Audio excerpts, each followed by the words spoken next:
my welcome, which is not as important as what all of our great speakers have to say. So no one will lose anything, and everything will be recorded. So if people are missing this, or if you have to leave halfway through or anything like that, don't worry, everything is being recorded and being sent out to everyone. So good evening to all who have joined us so far for this amazing webinar, Building Community and Driving Organizational Changes. I am going to be your moderator for tonight. My name is Priya Oliveira.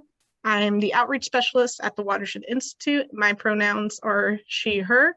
And just so I get this out of the way, as an acknowledgement of where I'm from, I'm from the South Amboy, Perth Amboy area right now, but culturally identifying from being the Brazilian American community in Newark, which is where I grew up.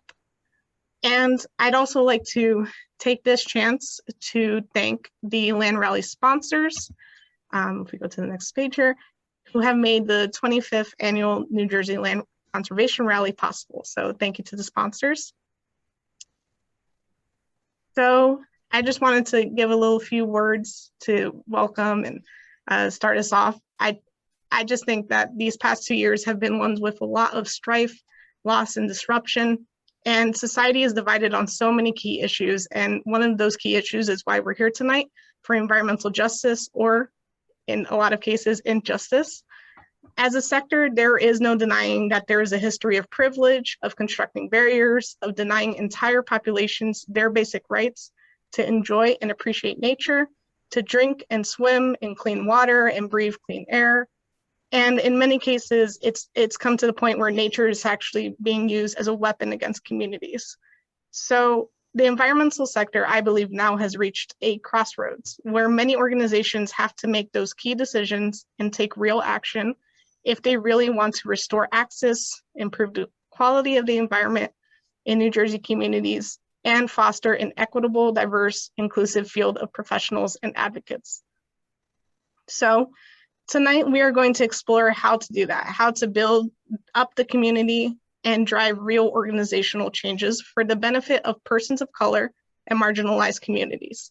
So before we welcome our rockstar panelists, I'd also like to allow Hugh Carolla from Hackensack Riverkeeper, who are our co-hosts for tonight. Hugh, take the floor and introduce yourself. Thank you, Pri. I'm Hugh Carolla. I'm the program director at Hackensack Riverkeeper. My pronouns are he and him. And it's a real honor for me to be a part of this tonight. That's pretty much what I'm going to say. The people on this panel, some of whom I've known for quite a while and some of whom I've known only recently, are professionals and dedicated, passionate people, any way you want to look at it.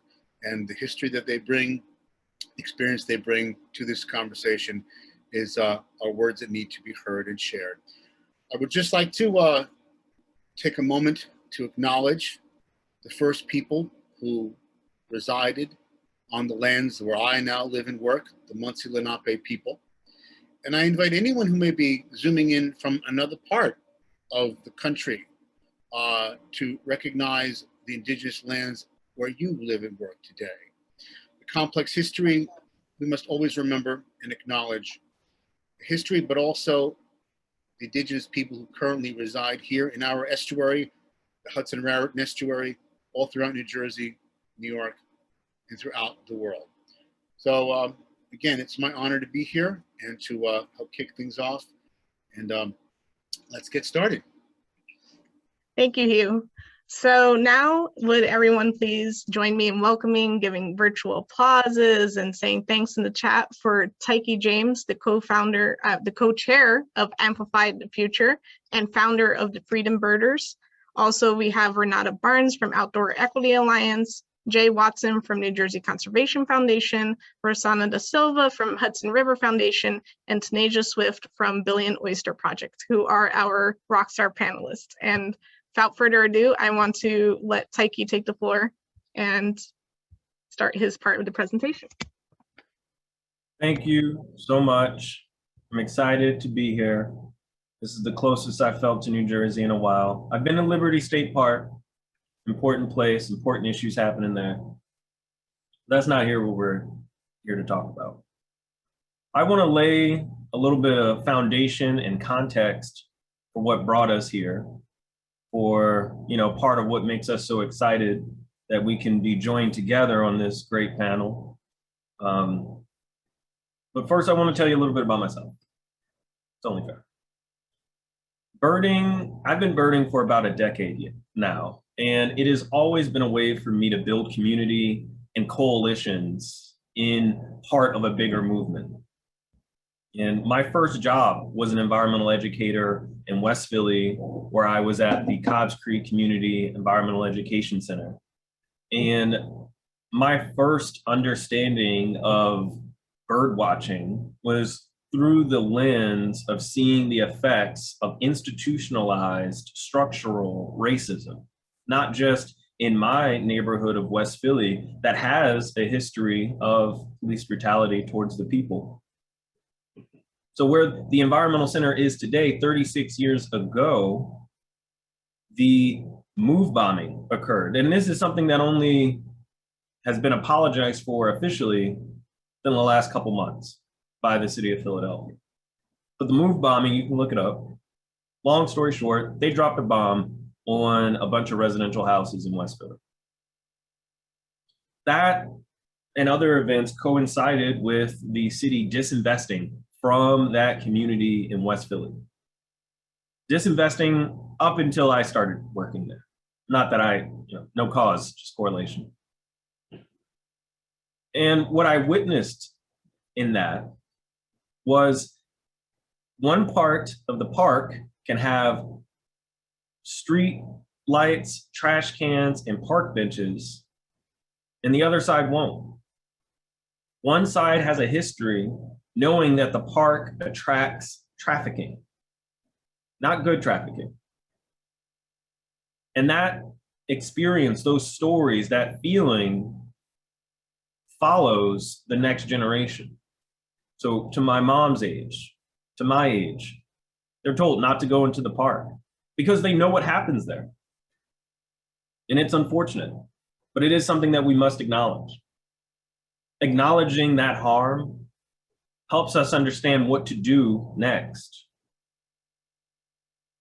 And in fact, that's part of a bigger idea that helped found Freedom Birders that I'll talk about in a little bit.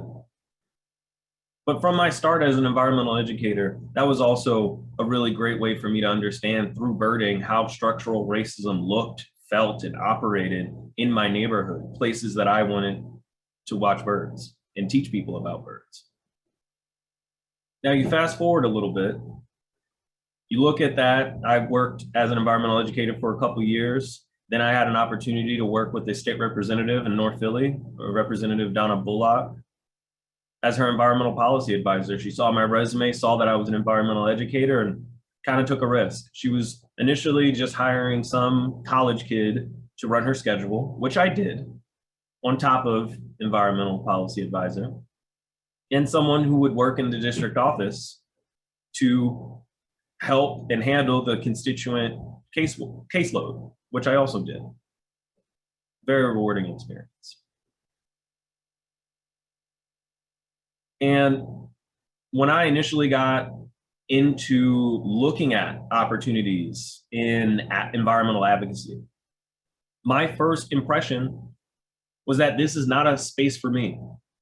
Most of the people that were coming into that office were not from my neighborhood. Most of the people that came into that office instead told me the problems of my neighborhood, the problems of climate on my neighborhood. And no, they weren't wrong. They weren't scientifically incorrect. No. But I did take issue and I did find flaws in how it seemed, for me, from my perspective, it was just a population of white people who cared about the environment, wanted to speak on behalf of my community. I didn't think that was right. And I honestly didn't see myself in a role in advocacy because I thought that that required a background that I didn't have. But actually having a community-centric mindset and a power-building philosophy, actually it's working in advocacy is a pretty good fit. And it all happens through birds. So you fast forward now a year ago in the summer when the New York Times published and CNN had an article about Christian Cooper and what happened in Central Park. And I was in a group chat with other Black scientists and naturalists, and we didn't pick our moment, but we decided to rise to the occasion and celebrate and uplift Black birders, because we knew, and something that I will continue to repeat, the Black experience isn't just about trauma. The Black experience includes joy, pride, resistance, strength, and style. Black Birders Week was all about that. Black Birders Week was also a demonstration on how bird watching can build power. Some of the effects of that was the question so many people had: what can I do to help? Never before in my life did I get that question from so many random people on the internet. And I got the question so much so that I have a response that goes in 3 ways. What can I do to help?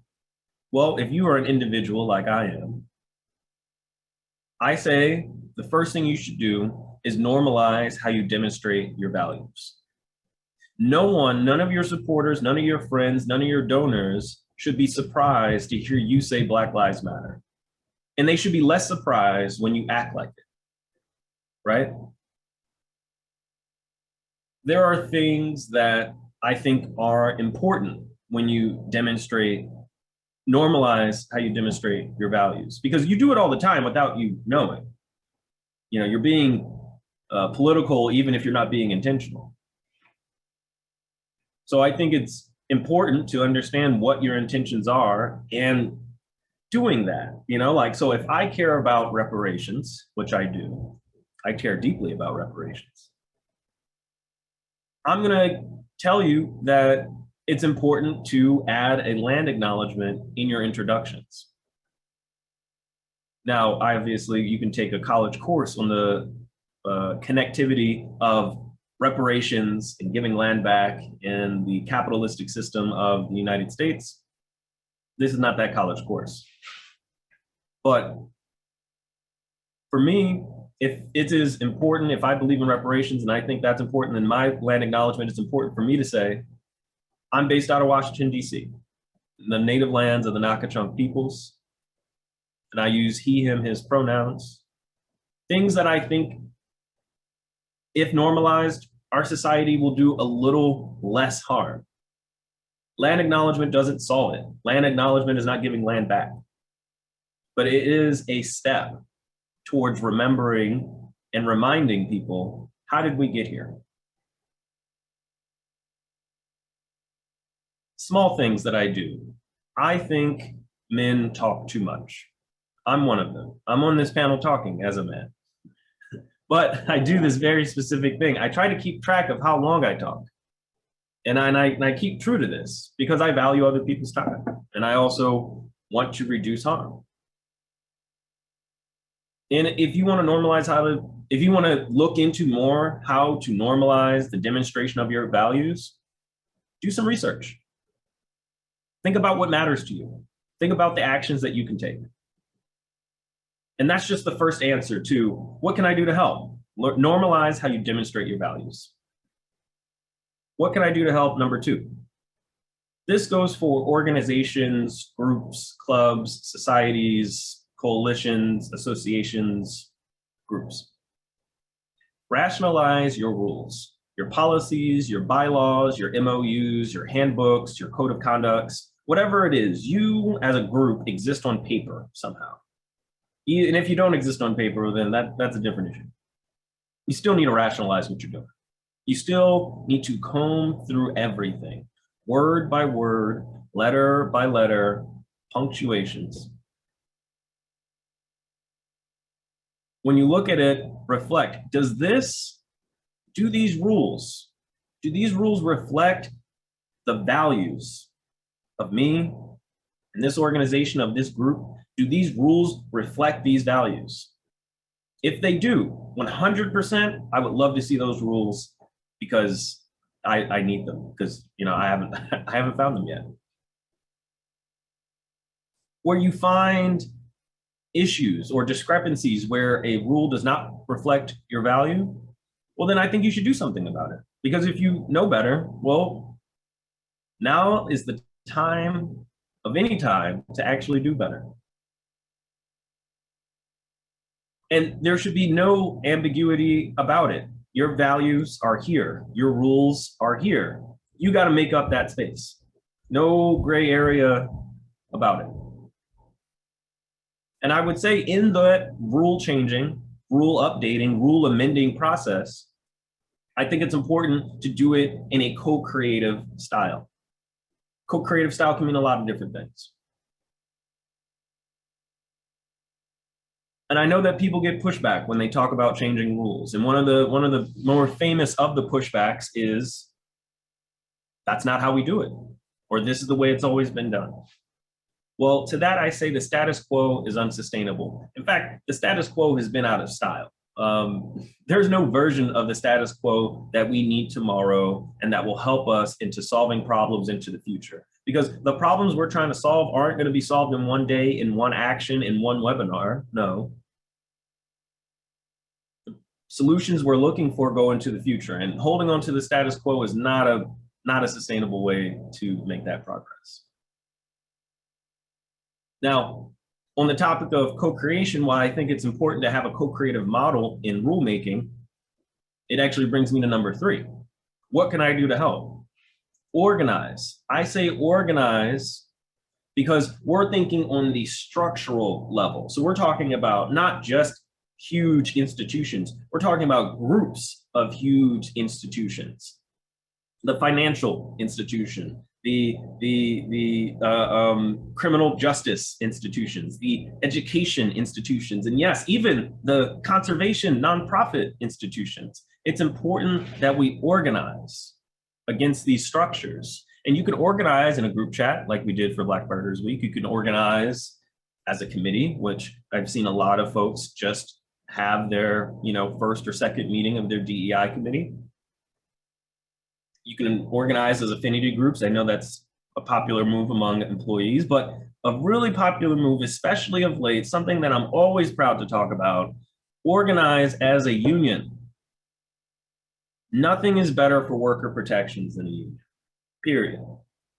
Individuals may be mighty and influential, but in a union, you contain multitudes, far beyond what any individual can accomplish. Collective power scares people, and it should rightfully scare the people who benefit from undermining it. There are people out here who will have you think organizing and building power with like-minded folks will hurt you, will hurt the mission, will hurt the movement. The movement has been built on people's ability to organize with one another. And the further we get away from that, the less progress we will achieve. And I specifically mention unionizing because there is no ad hoc changes, there's no substitute for the security of a legally binding contract between the people who do the work and the people who want the work done, management. And I don't think management is all, is any evil. They have a role in this movement too. And it's important to recognize that we need these movements because apathy and ambivalence have no stake in the progress we need. Part of the future that I want to build, I started with a friend, Jeffrey, a New Jersey person, as many of you are, and it's called Freedom Birders. And Freedom Birders seeks to decolonize birding. That's quite a big order, and I'm happy to talk about it more towards the end and give a plug for freedombirders.org if you want to look it up yourselves. The hope of Freedom Birders, in short, is connecting a trail similar to the Freedom Riders that started in Washington, D.C. and was meant to end in New Orleans. Didn't get there because racism. They burned down a bus in Alabama. But my hope is, you know, with COVID and travel restrictions, it's not something that is physically worth demanding, but it's important that I show the connection of Black history, the importance of showing the connection of the movement of people, the observation of wildlife, and the recognition of land.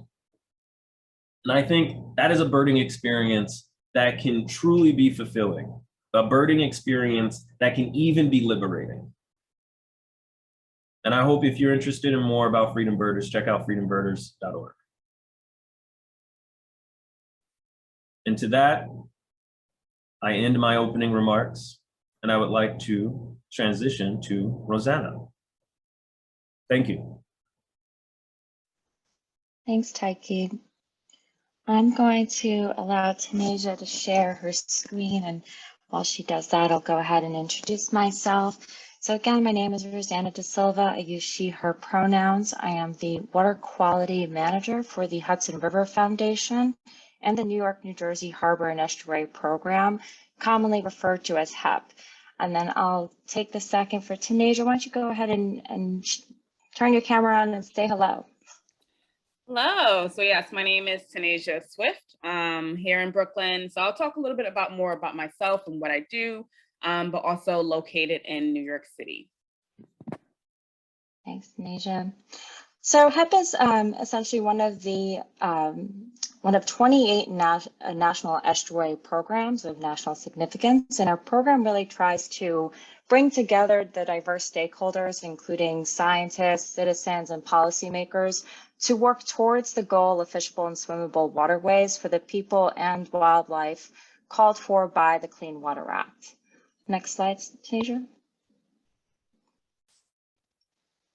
And now the Harbor Estuary is the biggest public resource in the nation's largest and mostly densely developed metropolitan area in the country. So the geographic scope of the estuary, when I'm talking about it, really extends to the watersheds of the Hudson and Raritan Estuary, with a northern boundary of the Troy Dam, which is near Albany, New York, and a southern boundary of the Sandy Hook Rockaway Transect.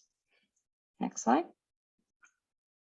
And because of our common challenges and opportunities, our efforts are focused in the saline tidal waters of the estuary, just south of the Mario Cuomo Tappan Zee Bridge, just at that top part of the estuary that you see there, the green line is where the Tappan Zee is. Next slide.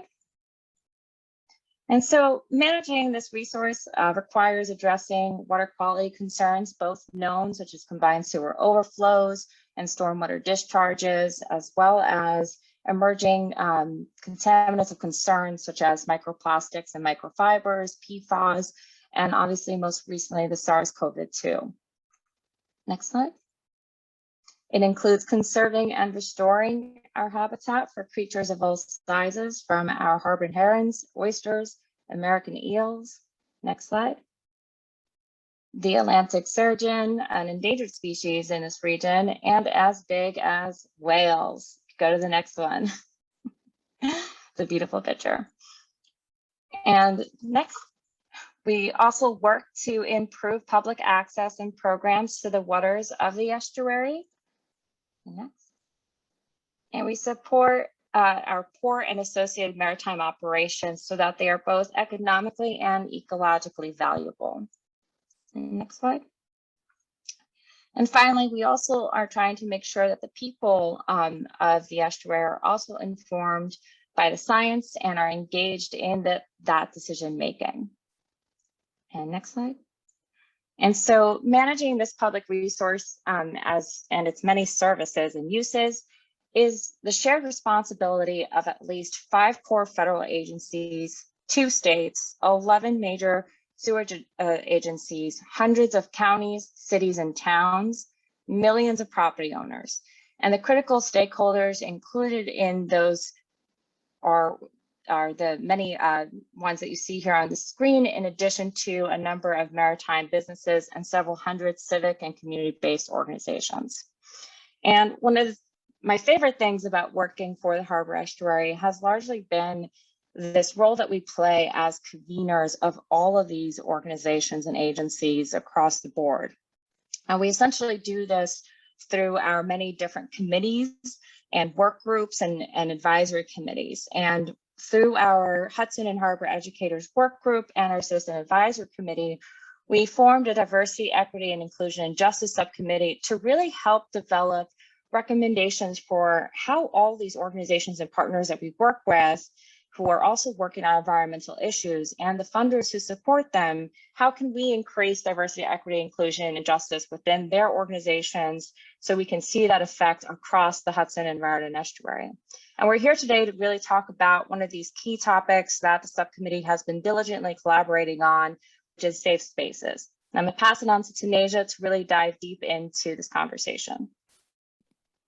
Awesome, thank you.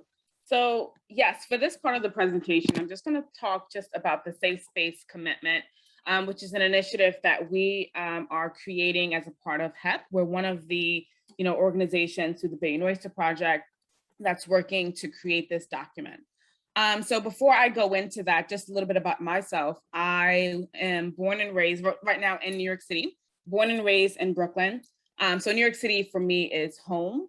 And through my work at the Bay and Oyster Project, I work really closely with various communities around the waterfront, getting them engaged with our estuary by the use of oysters, educational programs, and then just understanding what the needs of the community are.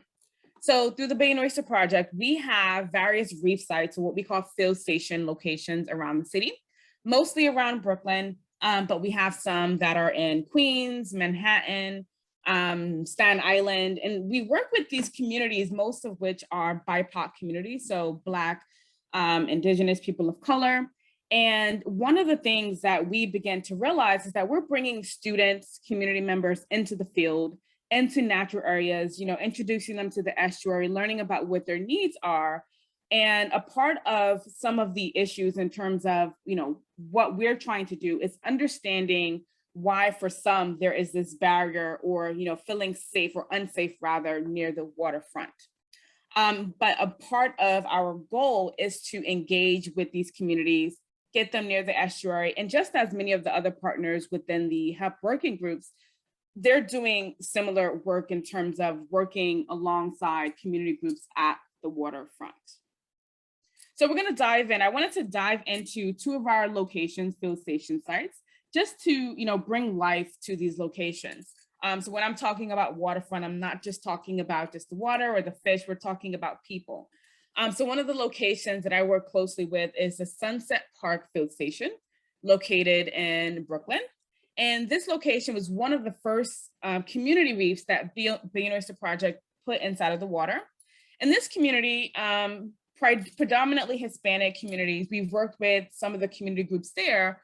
But it's an amazing site because we're working with New York City parks. We have these oyster reef cabinets in water. We're working and putting oysters in. You see lots of life that's living there. And then when we bring students out into the field, they're really excited to see what's living in their backyards.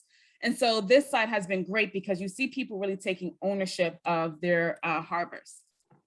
Another site that we've worked closely in is Canarsie, another waterfront location, predominantly Black, West Indian communities. And we've worked closely with people in Canarsie as well. And during the height of, racial tensions last year, I know Tykee mentioned, the Kristen Cooper case where a birder was basically harassed in Central Park. And so as we during this work, we can't, not acknowledge the social issues that are coming along with the work that we're doing along our waterfront. So making it feel more inclusive. Why do we not have more BIPOC communities near the waterfront engaging with the communities? And if they are, what are they using the waterfront for? So as I mentioned earlier, I'll try to get through some of these slides so we can talk more about the safe space commitment. But a part of a lot of our roles in terms of, working as educators is connecting people to their estuaries. And when we do that, there are three major things that I look at in terms of, how we do that work. The first one is thinking about, how do communities currently connect with their estuary? Looking into what are those barriers to those connections? And then the third question is, what can we do as organizations and also community members for some? I know I also live in these communities that I work in. What can we do to assist in breaking down these barriers? So I'll go through each of these questions just really briefly, just to understand the why behind we created the safe space commitment. So the first one, how do communities currently connect to the estuary? So when we talk about how people engage with their waterway, with their waterfront, usually, like people may live in close proximity to the water. Maybe you're taking the train over a bridge that passes over, a waterway. Whether you work near the water, ferries, New York City's ferries are becoming more popular. And I know also around New Jersey as well, people are engaging in the water in those ways. And when we think about what are those barriers to connecting communities, because not all the time will you have a group that is as welcoming or open rather to, doing work near the water. There is sometimes a skepticism, specifically with the communities in urban areas to engaging with our estuaries. And so when we think about those barriers, some of those barriers may include lack of access to these areas. So not having the access to visit these estuaries, probably not being able to swim. I know that has been stated as a fear for some. Looking at policing, and I'm not talking just about, police officers or the NYPD, but gatekeepers, policing who comes in, who comes out, how you use it, feeling probably unwelcomed in these spaces. Of course, racism is another issue, and then also lack of diversity. So coming to a natural area, a park, a New York City park, a waterway, and not seeing someone who looks like you are some barriers to connecting or the disconnect between the communities that we work with in the estuary. And so when I think about what can we do to assist in breaking down these barriers, some of the things that came to mind, of course, through the Bay and Oyster Project, which is just one example, is, bringing people out to these sites, getting them to engage with their waterfront, meeting them where they are, understanding what their interests are, using water quality testing and communication. So poor water quality is a huge one in New York City. And if you have poor water quality, you can't engage just as some other places would. And so having community members taking part in water quality testing and communicating what's safe, swimmable, what's fishable waters, and what that means for the community. And in terms of the racism piece and feeling welcomed and feeling safe in these natural areas, this is where the safe space commitment has come into play. So here is sort of like the introduction of the safe space commitment. And so a part of this commitment is a physical document where people can read about what it is. And then the second part is, forming this coalition. So I'll read that first paragraph and then we'll move on. So a safe and equitable space is one that centers the needs and desires of its employees, residents, visitors, and community members, inclusive of race, gender, religion, ability, income, and sexual identity. We acknowledge that historically access to public spaces did not include Black, Indigenous, and people of color, which is why it is necessary to ensure that this coalition of partners agrees to make our shared spaces a place where everyone can feel welcomed, safe and welcomed. So with, many groups are taking on their own sort of, derivative of, documents or making acknowledgements when it comes down to intersectional environmentalism or racism. But in terms of, what we're trying to do, we're trying to not only make that or acknowledge that these things exist, but also create a space where we can actually acknowledge the differences and acknowledge and be accountability for the things that we do.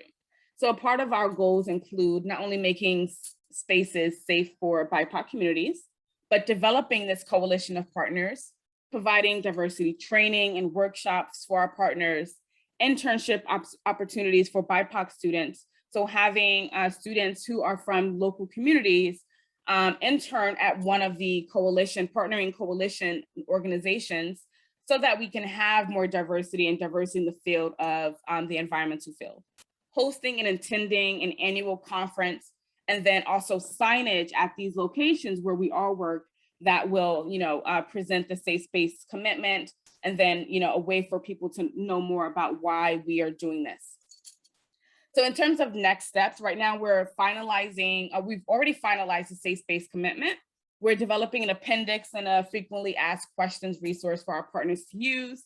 Being that this is something that we want to be as inclusive and to make it so that anyone or organizations can feel comfortable with, we are having a tier system. So although groups are not just signing on, they're committing to doing the work internally and externally out in the field, whether that's through best practices, through your organization, and also best practices when working in the field. So there's a tier system in which groups can essentially board onto this coalition. We've already applied for funding through the J.M. Kaplan Fund. Hopefully we'll be hearing back soon in the next couple of weeks, recruiting partners, learning, and just, it's a learning process. So this is one of the first times we've done something like this with so many groups of individuals. So it's a learning process in terms of, we're hoping to make this process better, more inclusive. And as we go along, things may develop for the better. And then hopefully we can replicate this process in other cities, other towns, other communities can take, the safe space commitment as a template for an initiative in their town. So once again, we'll save questions to the end. My contact and Wazonic's contact is there on the screen. But if there are questions, feel free to save them and we'll try to get to them at the end of the presentation. And I'm going to pass it on to Jay and Renata to close this up.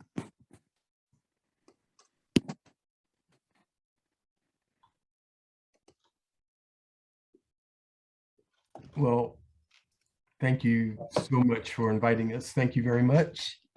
And good evening, everyone. I'm Jay Watson. I'm with the New Jersey Conservation Foundation. My partner in this session is Renata Barnes, and she'll introduce herself in a few minutes. But I wanted to just say that I too am joining this evening from Lenape lands, now called Mercer County, New Jersey.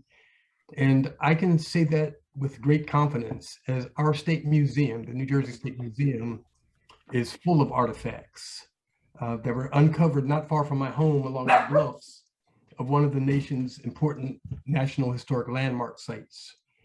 At that place, there were over, I think, 13,000 years of human existence has been documented through archaeological research. Since 11,000 BC, Native people inhabited, nurtured, depended upon, and loved this land. So my pronouns are he and him, and I also must claim elder as well, as is evidenced by all this gray hair in my head, which each one of which is well earned, I might add. But really, I include elder just to imply that I've been working in this space over 40 years now. And when I say the space, I don't mean just the environmental and natural resource protection movement, but also the space of trying to diversify the movement, be more fair and inclusive, and make sure there's always an equitable distribution of resources that flowed out of the environmental programs and open space coffers. And I have to say it's been challenging. I do want to share my screen real quick because I have a couple of images and I know Renata's going to take some, so I'm going to do that now. Great. So this is an image of my young son, John Watson III, at a very early age, kind of flipping rocks for crayfish and finding salamanders along a creek nearby around 20 years ago. And just wanted to switch that, show this is my son today. And I just wanted to point out that he's still at it. I mean, he loves it. It's gotten into him and he's still in the woods every time he gets a chance. And I show this because I too had a creek kind of at the end of my street while growing up as a young man, right directly behind Trenton State College, where I spent a lot of time and fell in love with nature, even in just that small ribbon, that remnant of lowland forest that was protecting my creek, the Shabakunk Creek, I later found out the name to be. And I exposed my son to that stream and he loved it too. And he still explores, but I don't think that every child necessarily has access to those beautiful natural spaces, large or small, that ignite the naturalist in all of us. And I've discovered that even if our children do have access to those spaces, they may not feel kind of the same attraction that others have to be a part of it and are ignited by it. And I spent a lot of time in the DEP, almost 30 years in the DEP, and I was working with the Division of Fish and Wildlife for a while. And I remember Division of Fish and Wildlife staff coming to me, and they were really worried because kind of hunting licenses were declining, and hunting licenses were their kind of main source of revenue to keep their programs going and to keep their staff going. And so I kind of asked them, like, why more people weren't hunting and why more people weren't getting licenses. And they quickly reminded me that, you know, hunting is kind of a tradition. People just don't turn, young kids just don't turn 15, 16, and 17 and want to start hunting as a hobby. Hunters are created more through family participation and family tradition. And so if your father or your uncle, say, was a hunter, you would be more inclined to kind of follow that recreational pursuit. And so you don't take up hunting like golf or tennis or soccer. You have to kind of be steeped in it as a child. And then, you know, if you're around it a lot and you're around the people that enjoy it, you might then decide to pursue it. And so as I'm like trying to still figure out why I have not personally been more successful in diversifying the conservation movement to the level that I would have loved to be able to achieve, I just wonder if, you know, if we can get there. And I think that if we continue these types of forums that we're having today, as I think Tykee and others had mentioned, there's so much interest around, you know, building the next generation of conservation leaders, that if we keep having these types of forums and these discussions, and I'm so happy that all of you decided to join today to participate, that we might be able to increase the number of conservation of color. And then it become a family tradition and begin to really embrace environmentalism and start exponentially increasing the numbers of people who really want to be engaged in this endeavor. You know, the nonprofit community and environmentalists in general, for a very long time, kind of assumed that including myself, assumed that the path of environmentalism is kind of through a stream, flipping rocks and finding salamanders and turning over logs and being in the woods in remote places. And while I have to say that I'm loath to quote him now, at this point in our history, John Muir does have a widely published quote that basically said, "The clearest way into the universe is through a forest wilderness," and which may be true, but we really have to discover new ways that consider our developed landscape, particularly in New Jersey, and create alternate igniters for the passion to both enter this field of work, recognize the value of natural systems to our physical and mental well-being, and enjoy the splendor of its magic. You know, it took me a long time to kind of come to the realization that not every kid's going to find joy and wonder in flipping rocks and finding salamanders. And that's kind of been my routine refrain now in our current deliberations about how we can connect better whenever we're having conversations about what we need to do to change. I remind people that we need to change. We need to do things differently. We can't expect people to enjoy all those traditional outdoor pursuits that we've long sought. So now, saying all that, I do consider myself, you know, a full-fledged dirt sniffing, bugs and bunny loving tree hugger. But I routinely say also that, you know, I think my current message to our community is that you don't have to hug a tree to embrace its value. You know, we have to change our approach and become more relevant and recognize that all kids aren't going to enjoy all the same things. And we need to figure out, as a conservation community, what in this world will excite them and bring them to environmentalism, to take the lead in protecting our communities, their communities they live in, come home and be heroes and green their own communities, and take care of the very future of our planet. Our population is changing. The people of color are going to be the majority in short time, and we need to make sure that we have a lot of leadership among our new populace. And so I've been around long enough to have seen, our collective actions and desires to try to like break these barriers, to try to diversify the conservation community. And even in this annual rally, this annual conservation rally, I know that I've seen the deliberate efforts. I've seen the heart-driven attempts to diversify the makeup of the attendees to better reflect our communities. I've seen the rally organizers bring in diverse keynote speakers. I've seen the scholarships that we've offered to bring in different communities to try to expose them to this work, the outreach that's been done, and it's all been a struggle. And I think it's because we are obviously not resonating with everyone everywhere. And I think resonating is going to be the key to our success to bringing people into this movement. But, along the way, at the same time we were having our rallies, I had the good fortune of being able to attend a couple of urban ag conferences, urban agriculture conferences. And I think that my trustee and friend Meredith Taylor is on the phone, and my board chair is also on this call today.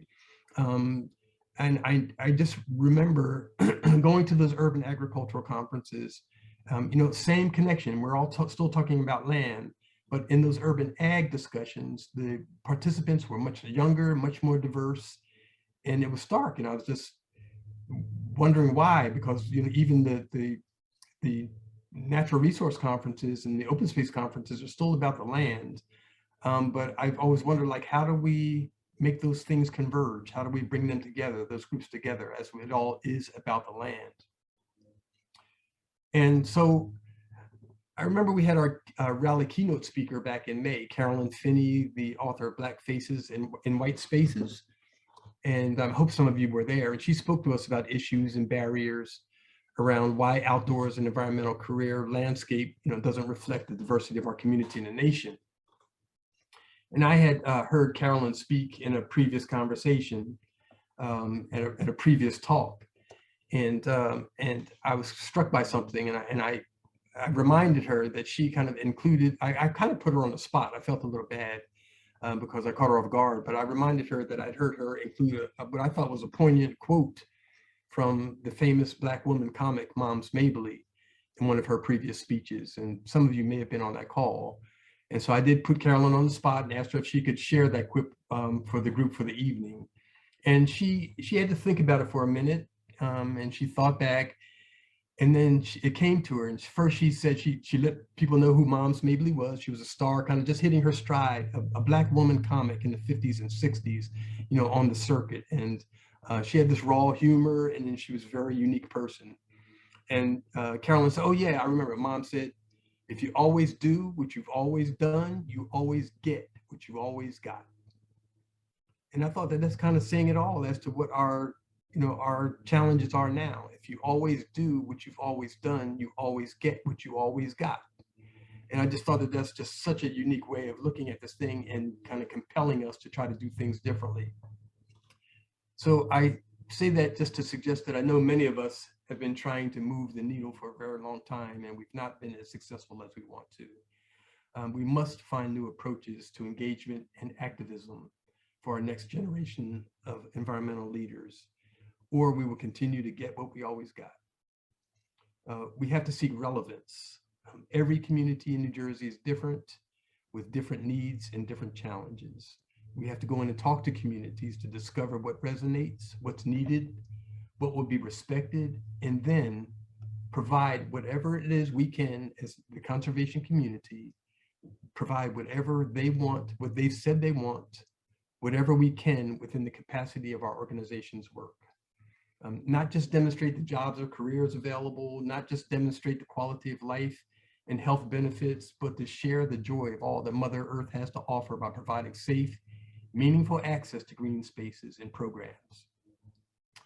And one way we get there, I believe, is to develop teams of credible messengers to talk about the values of clean, green environment in every community, to share knowledge and provide exposure to the next generation, folks of color, the Spanish-speaking community and others, so that people carrying the message to the community look like the community and are from the community. And I think that that's going to help us all move the needle here.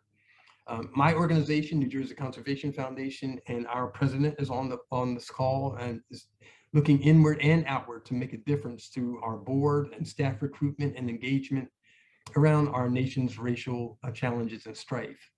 But most importantly, I think, we intend to expand our work so that we are bringing nature to the people. And first, we will make sure that we understand what the communities want by asking and then providing what we can within our organization's sphere of influence. Removing obstacles and barriers, making people understand that they are not visiting these places, they own these places. Addressing any fears they have about being in the outdoors, whether they're real fears or perceived fears. And in Mercer County, we've kind of formed, working along with the Friends of Hopewell Valley Open Space and the Mercer County Park Commission and our organization, New Jersey Conservation Foundation, and others have launched a new organization that we call the Outdoor Equity Alliance. And the group really includes members from local nature and open space organizations, the school districts, the Boys and Girls Club, the YMCA, and others to gather talent, resources, opportunities to do things differently and try to make that real change. And I have to tell you that I'm really optimistic about our future because so many people are talking about this now. And it's a shame it took kind of Christian Cooper and all the ilk that has had to happen to bring us all to the conclusion that we need to do a better job and change the dynamic here. But I'm optimistic for the future because so many of you dropped in here tonight, and I think that we can collectively move the needle. And I'm convinced that we have to develop programs and excite our communities, give them a reason to come into our open space for music, food, art, poetry, and let good nature seep into their souls like it has mine and yours. Very often, because this rally is largely made up of conservation professionals, we tend to kind of focus on land preservation, land acquisition as our #1 objective. We are conservation. You talk to any of the nonprofit land conservancies, that's what is kind of #1 on the agenda is, preserving more land. How do we add to our existing holdings? How do we expand land for recreation? How do we kind of buy and protect those lands that protect people from increased flood events? And I love all of that. And I realize that these next 10 years of land preservation will literally shape the state for our future for many generations. But I think that if we can move away just a bit from the conservation concept and diversify our portfolios around maximizing the value of existing open spaces and creating meaningful, fun, safe programs, we can shift the paradigm and create future conservationists through that engagement. And so with all that said, at this point, I'm very happy to bring up my partner in this segment, Renata Barnes, who is with the Outdoor Equity Alliance, to speak more about that organization's approach, what we're trying to do to engage diverse communities in our work and to enjoy all of the successful work that many of you have contributed to for many years. And I really thank you for the opportunity to be here. I'm honored to be able to kind of be a part of this discussion. So with that, you can take it on, Renata. Thanks, Jay. Hi, everybody. So some of you I've had some dealings with. We've been in meetings, we've talked and all. And for those of you who don't know what the OEA is, I just want to take a couple of brief moments and let you know who we are and who we are not. So briefly, the Outdoor Equity Alliance, we've got about 3 kind of major foundational goals or missions, if you will. The first is to make the parks, the open spaces, preserves, and trails more welcoming to people of color. Secondly, what we want also to do is in reaching out to communities of color, and that's, Black, white, brown, people from the Indian subcontinent, biracial, triracial, multiracial, anybody, is to create a sense in communities that tend to be more marginalized and more distant from the whole conservation ecology thing, to bring them in as participants and to bring them in as stewards. We want to give people a sense, as Jay had spoken about ownership. And when I think of ownership of the land or any type of thing that we're doing with the land, it's a partnership with the earth. And that is something we've got to let people know. And I always tell people when they ask about the OEA, I'm like, our slogan is nature for all. And that's us for nature and nature for us. And that symbiotic relationship is you be good to nature and nature will be good to you. You're not good to nature, you all know the rest, what happens after that.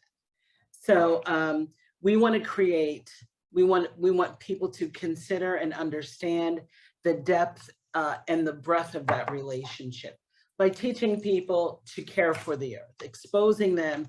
Like I liked what the New York, New Jersey Harbor Estuary did by bringing the kids in there, getting your hands into all the silt and the mud and the foundations, and really understanding the connectivity between us and them. And that is something that we want to seek to do. This way we're growing conservationists, we're growing preservationists, we're growing biologists, ecologists, all of that stuff. And people having a sense of responsibility that'll just be replicated back to them through nature. And thirdly, what we also want to do in the quest for diversifying the field, the community, the conservation realm, is we want to provide pathways and opportunities for young people to understand and to see that there are vocations available. You can have this passion for the outdoors, for nature, and it can sustain you as you sustain it.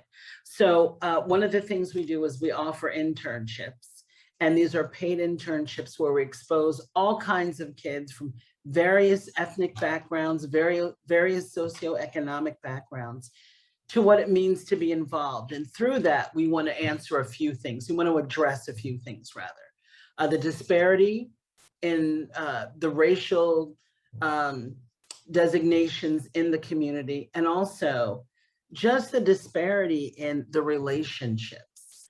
As someone had pointed out, I believe it was Pri in the very beginning, talking about how there's so much strife, that it's been such a difficult few years.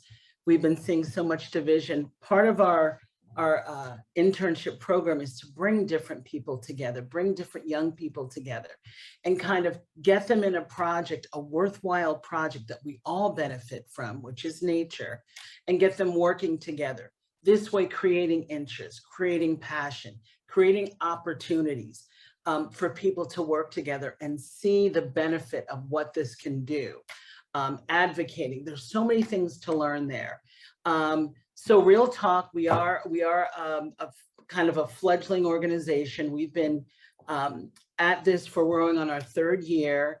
And again, we are so grateful for the help that we've gotten, especially from, Jay's organization, New Jersey Conservation Foundation, Mercer County Park Commission, and our fiscal sponsor, which is FOVOS, Friends of Hopewell Valley Open Spaces, which really, these groups come together and they make sure that we have what we need to have to be able to do what we need to do, which is to provide these internships.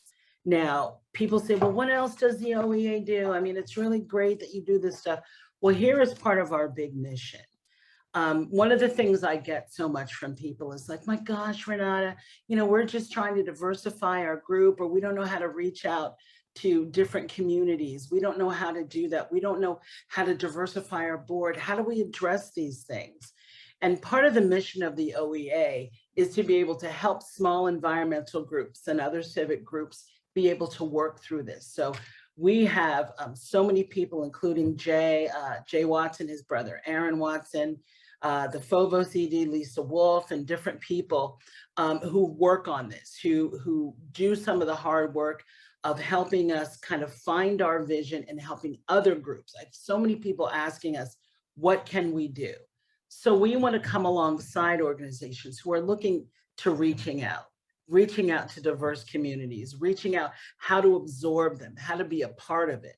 And it's funny, I was listening to everything that was said, and there were so many wonderful things.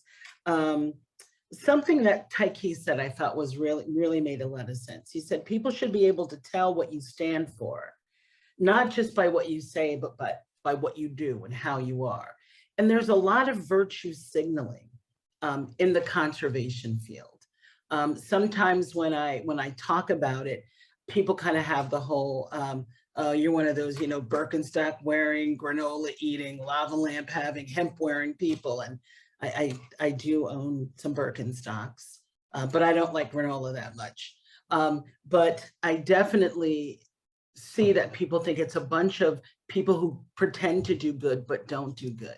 And when I look at something like Flint, Michigan, I look at 14 plus years that water was like that. And I'm like, where was everybody? Why was this community unable to advocate for itself, unable to push the envelope? Why did it take so long? And this is something that the OEA kind of looks at, and we're like, this is why it's important for us to be able to bring people of color who tend to historically be marginalized, disenfranchised, especially from things like the community. Conservation, I'm sorry. And this tends to be the domain of white people. This tends to be a pet project. And every time you mention racial issues in the field of conservation, there's a lot of pushback of like, everything's not about race, or, you know, I don't think race really is an issue for the environment. Well, I think, you know, we see very differently. National parks were not made with people of color in mind. Open spaces were not made with people of color in mind. So many people come out to these the spaces out where we are out in Hopewell Valley and say things like, well, I don't feel comfortable. I don't feel welcome. I passed someone on the trail and kind of gave them a head nod or said hi, and they kind of looked at me, or the park rangers are looking at me at a certain way. So these are issues that come up, and we want to make sure that these are issues that are being dealt with and that we're being able to bridge this gap.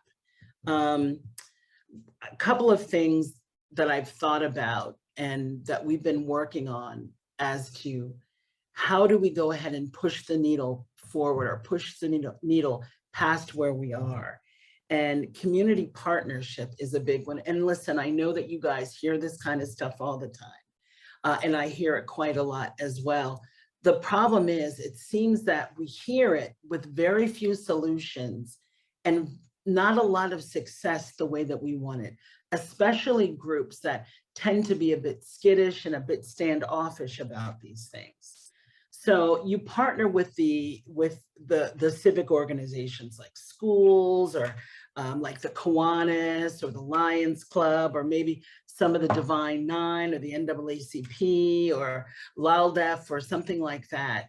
But what's really important is something that Jay had said, is that we've got to get out in the community. And this isn't just email. This isn't a mass mailing. This isn't just having a function.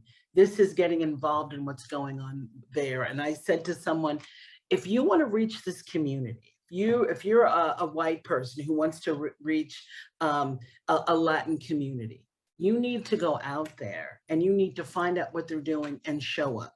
Not with an agenda, not with the means to recruit, but to see what they're saying, to see what they're feeling, to be around it, even if you don't understand the language. You know, make a connection, do that kind of work. I think we depend a little too much on technology, and we miss the part of the personal touch. A lot of these communities aren't tech savvy, if you will, or don't do a lot of their community gathering online. You want to meet people out in the streets. You want to make it your business to be where the people are. You know, it's not the field of dreams that we think of, but we will build it and they will come. Sometimes we need to go. We need to go out and meet people. Will it be uncomfortable? Yes. Will it be difficult? Yes. Will it be successful? I believe it will. And I think that it takes tenacity. I think it takes commitment.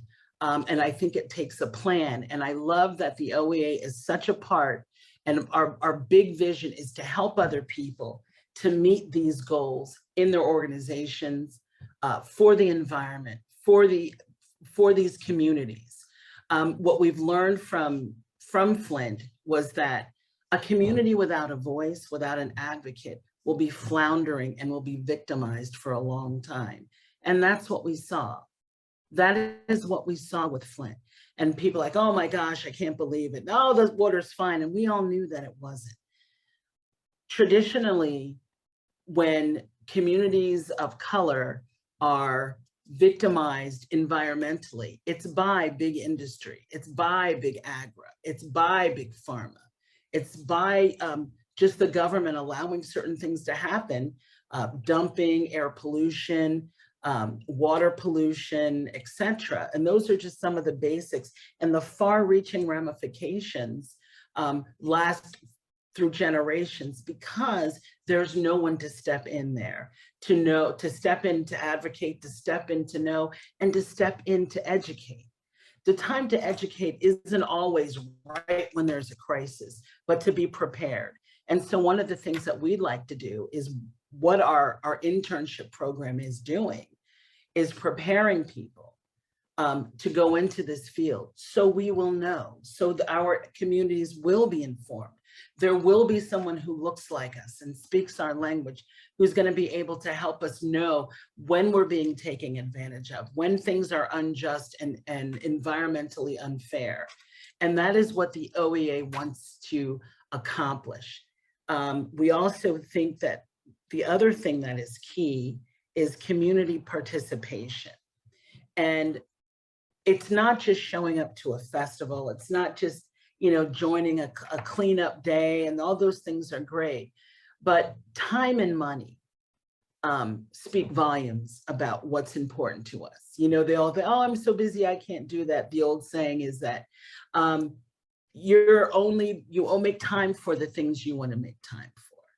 The things you feel are important are the things that you are going to make time for. And we want to let people know, we want to show them the value, the importance of making time for the environment, why this has such a bearing on our communities, especially those communities that find themselves historically marginalized, and show them the importance of knowing about air quality, knowing about water, doing water testing.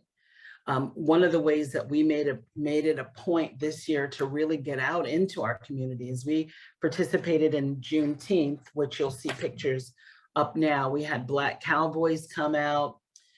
There were a bunch of booths out. We had a COVID mobile, I guess, what is that thing? Winnebago, whatever it is. We had those things, letting people know that we were there, talking about making things accessible. People came up to me and said, I didn't know anything about the Black cowboys. I didn't know that we were out west. I never knew this. I never saw anything like this. We talked about our trails. We had a Black equestrian, a woman and her 2 daughters come out who demonstrated English riding style. It was just amazing to see people never exposed to things, didn't know that they were a part of it.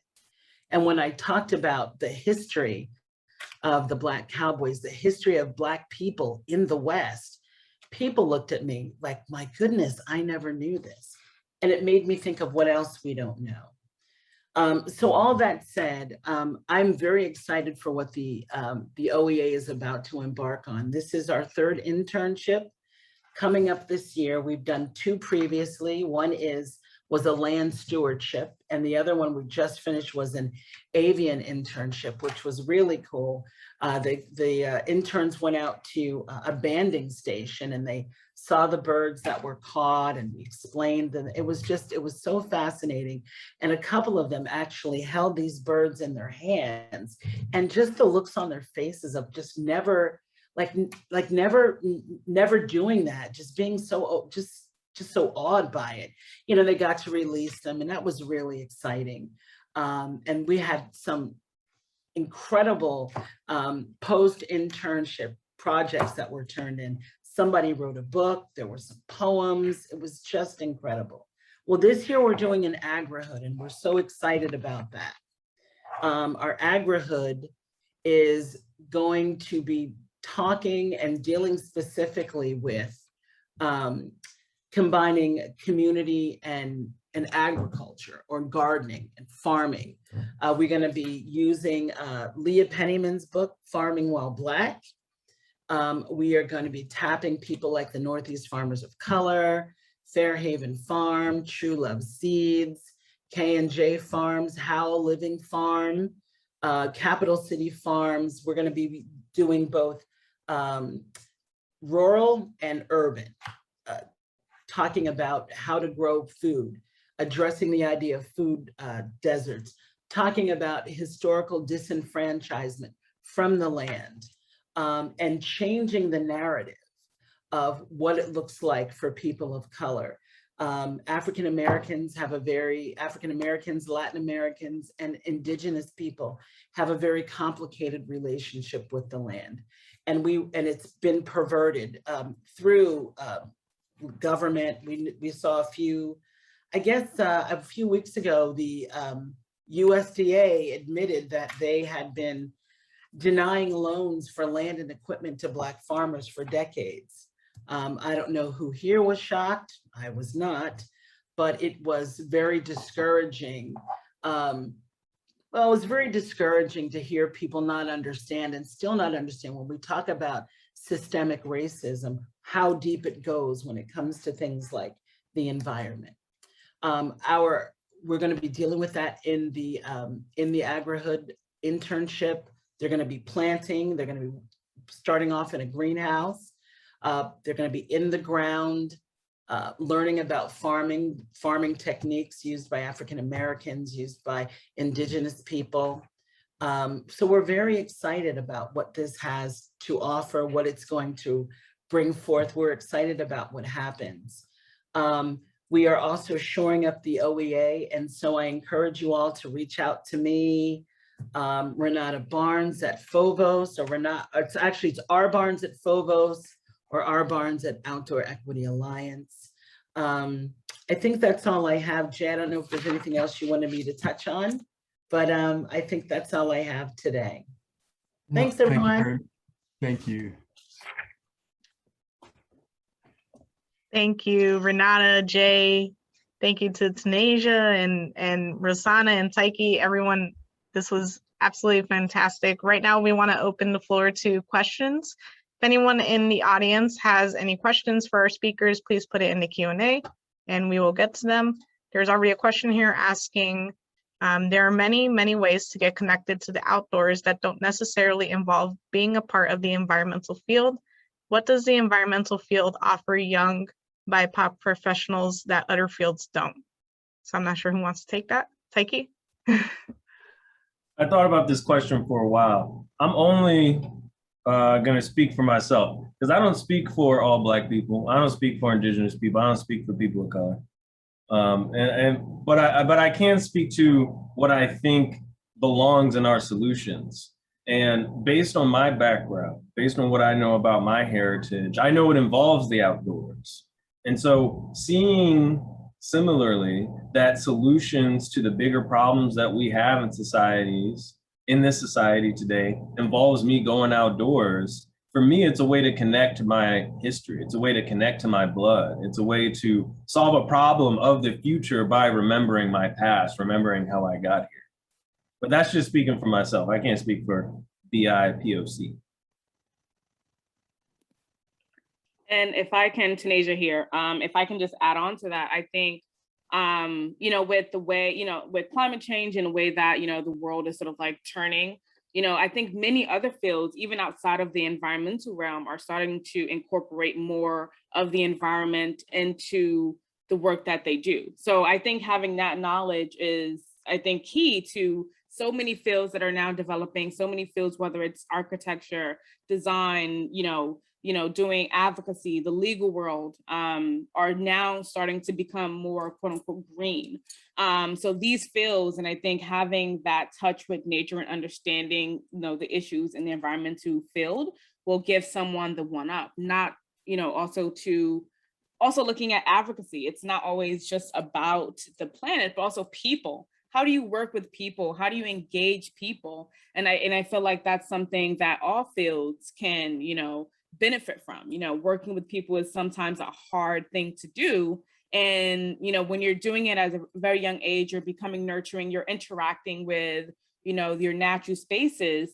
and people around it, that's another way of doing that through the environmental field. And then the earth, of course, I think is one of our best teachers. So if I would add.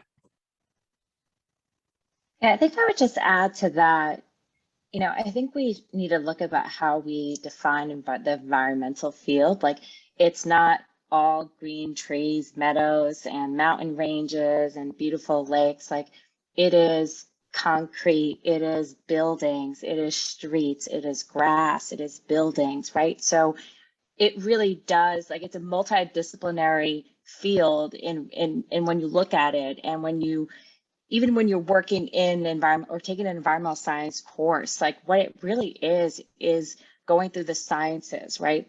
Doing the critical thinking, asking questions, creating a hypothesis, applying that hypothesis, and creating a method of, how am I going to answer this question that I have? And I think if we can do that in everything that we do, right? The world is your oyster in that realm, right? Like, you can do so much. And, to exactly what Tanisha said, every organization, every company has some type of environmental, outlook that they're trying to accomplish. So any exposure to any science, really, and adding the people and, like, what our environment looks like today will only help in what we do tomorrow.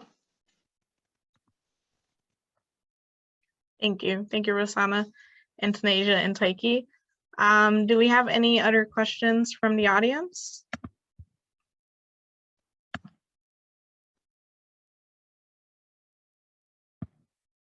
Please put them in the chat or the Q&A if you do.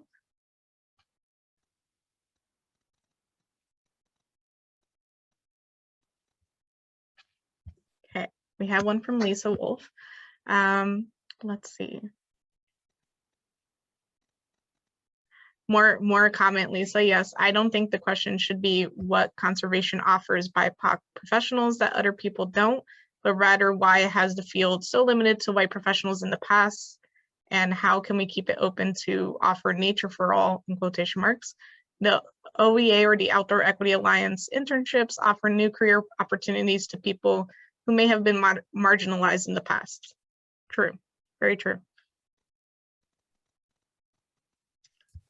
And I would just add, once again, because, I am kind of the old head on the Hollywood Square block here, is that, a lot of what I've tried to do through the years was kind of based out of my frustration of not being able to diversify a 4,000 person organization like the DEP. There were 4,000 people there, and whenever we were trying to to fill natural resource positions, it was always, like, complicated because we just didn't have the pool of people that were kind of entering the pipe for natural resources. And that was, like, I felt like a personal failure to me to have to, do whatever I could to try to recruit folks from wherever I could. But I was just hoping that we would be able to kind of get the numbers up. I think that the professional science-based positions in most environmental organizations, whether it's government or the nonprofit sector, is abysmal.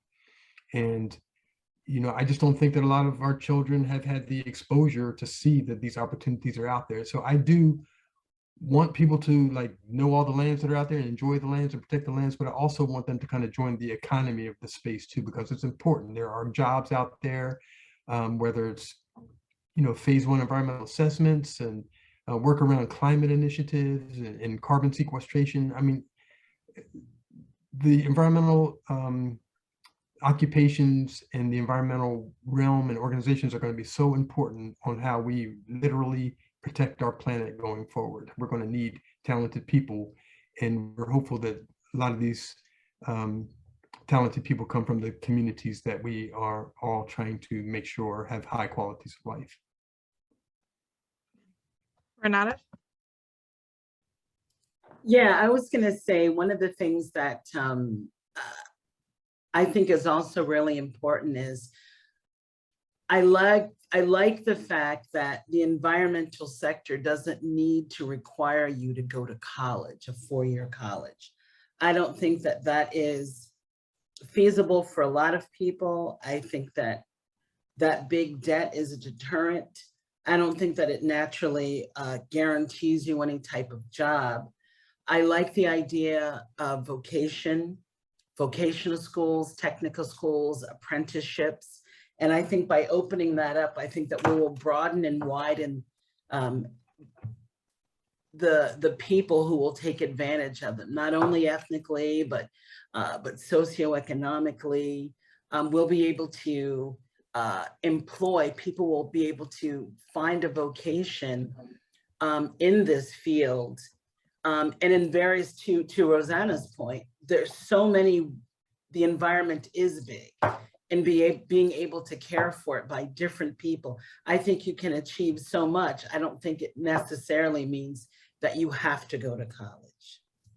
And I think that's important, to be able to be varied and open to different people's experiences and abilities and access. Thank you, Renata. That is so true. Speaks very, resonates very deeply.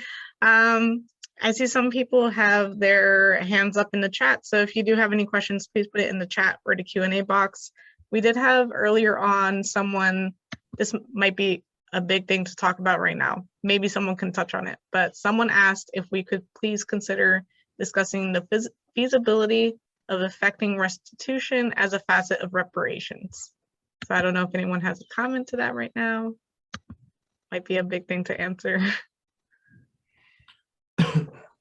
Well, I mean, I would just start by talking about kind of our Senator Cory Booker's bills about kind of restitution to Black farmers, and how there is a movement both with Senator Booker's bill and in the Biden administration. I think someone talked about earlier how people of color, particularly Black color in this, Black folks in this country, have been separated by their land by racist government policies that resulted in the loss of literally millions of acres of land. And I'm always astounded that not only did folks lose their land because they weren't eligible for all the loans and all the subsidies that other farmers got, but then kind of when you're separated from the land, and I really worry about kind of all the knowledge and traditions of those individual farming practices, those little secrets that would have been passed down through generations of farmers. So it's not just the land that's been lost, it's kind of the wisdom and the knowledge of those individual growers have been lost. But I think that there might be a role for us in the land preservation community, not necessarily to like convey title to property to Black farmers and others, but maybe to take it on as a role and a responsibility, particularly if these bills come through and provide funding for us as kind of real estate professionals that are in the business of buying farmlands and other lands, to like take it on as a mission to start reconnecting farmers of color with land. I know we just recently visited the Farm Shed Alliance up north, where kind of their mission is, they got a piece of land through the Nature Conservancy and Ridge and Valley Conservancy, and their mission is kind of like to provide access to farmers of color on a piece of land. So they have 100 acres or so, they break it up into some plots, and they bring in the infrastructure, and then they try to incubate businesses and make those land to the next generation of farmers. And they are doing a lot of outreach around, like trying to find other lands and to try to find farmers of color in different areas in the state, to try to connect them with that land. And New Jersey Conservation Foundation is also kind of taking a look at the lands that we currently hold to see whether or not we fit into that program, so that at least we can reconnect people of color with land at some point, even not like ownership, maybe it is, maybe it isn't, but some long-term really viable opportunity to kind of get back in the agricultural industry. Thank you. I want to add that, in the toolbox of solutions that we're looking at to solve these big problems, we have to know the limits of some of these tools, right? It justifies the use of other tools at certain times. For example, I'm not against this because it helped me, but exposure is not a counter equivalent to historic, institutional, and systemic exclusion. That's one of the reasons why, and I'm so glad you mentioned it, Jay, Cory Booker's bill seeks to address the historic, cumulative, systemic, structural issues that brought us here today. So anytime you ask yourself why reparations, first ask yourself, how did we get here? Because that solution is looking at answering that question, how did we get here? And so it's just so important that we don't forget that in whatever we're doing. Thank you, Tykee. Well, to be respectful of our speaker's time, there are only 2 minutes left. So I do want to thank you all again for being here on this panel and for sharing all your wisdom. I wrote down a bunch of notes over here about all of Tykee's points, basically normalizing your values, rationalizing your rules, organizing, taking that to the next Justice Council meeting for sure. And also for everyone who attended tonight and who's still here, and those who attended but had to leave early or whatever it is, thank you so much for joining us. Keep joining these types of webinars, keep having these discussions, keep wanting to learn more, to listen, to stay curious, because this is where change is going to happen. You know, Tykee said, not one webinar is going to change everything, but we have to keep talking, otherwise nothing is going to change. So just by being here tonight, everyone here is already doing something different and is already being revolutionary. So thank you so much. And if there are no other closing comments, I do want to allow the speakers to have any closing comments if they would like, but I just want to say thank you all. No. I'll just say thanks and clap as well. And I've been honored to be part of this panel with all of you. Thank you. And All well right. done, Pre. Nicely done, Pre. Thank you. Well, before everyone hops off, I do want to share really quick, if my screen is sharing right now. Here is contact information for me and Hugh. Our organizations are also really concerned with environmental justice and equity and everything that was talked about tonight. So if you want to talk to the Watershed Institute or Hackensack Riverkeeper, we're open to conversation, of course. And there's also this information on the bottom right over here to stay informed for future sessions with the Land Conservation Rally with potentially next year. I'm not the best person to ask for this kind of stuff, but you know, stay informed, keep connected, and keep joining again and again for these kinds of sessions. Thank you, everyone. And I hope everyone has a good night.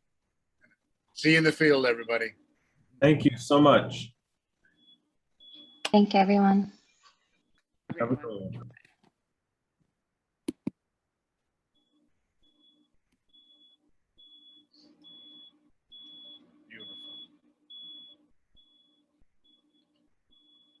Good job, everybody.